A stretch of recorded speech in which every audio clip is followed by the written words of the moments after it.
For context before I begin, I believe in the paranormal and skinwalkers. I hate the word aloud and written. I'm also sorry. Whenever someone says it, I usually tell them to stop saying it.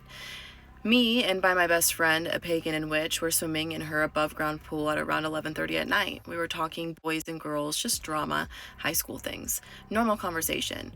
We then slowly moved to our beliefs as it was early-ish in the friendship and we wanted to understand each other. She then says, "Do you believe in SWs?" Then puts her hand over her mouth so fast she could have knocked her own teeth in. Everything goes silent. She lived on 10 acres of land with cows, sheep, and many birds.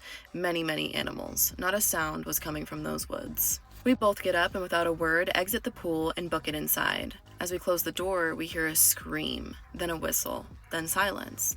The whistle was close, too close. We both saw the lady who roams her land that night. She has no feet and only comes in warning of bad things. She was humming, another warning. My best friend apologized profusely and says that she never even says that word, and she says it felt like a burn on her tongue. Every time I visit her, the land becomes quiet. So OP did message me initially basically saying that I probably wouldn't share her story because it was so small and short. Newsflash, I'm going to share everyone's story. I do not care. Unless, of course, it is something that I actually cannot share. And trust me, there have been some, but that's a whole different story, whole different plot line. I think stories like this that are short and sweet and provide just enough information are enough to still make your skin crawl. Because the idea of just saying it on 10 acres of land in Appalachia and then all of a sudden knowing because she said it was almost like a summoning is pretty terrifying to me. Now, I do still think that short stories like this are still bone chilling at times.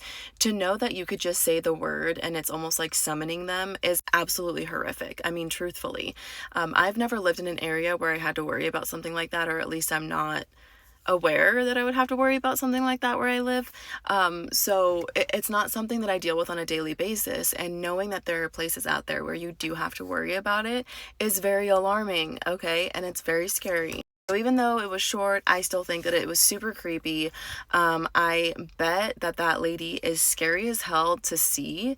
I'm more curious to know whether or not she knew it was going to bring that lady out. Like, did she know that this lady was going to come out and be like, "Hey, I'm gonna hum and just let you know. I'm just gonna warn you real quick." That's what I'm curious about.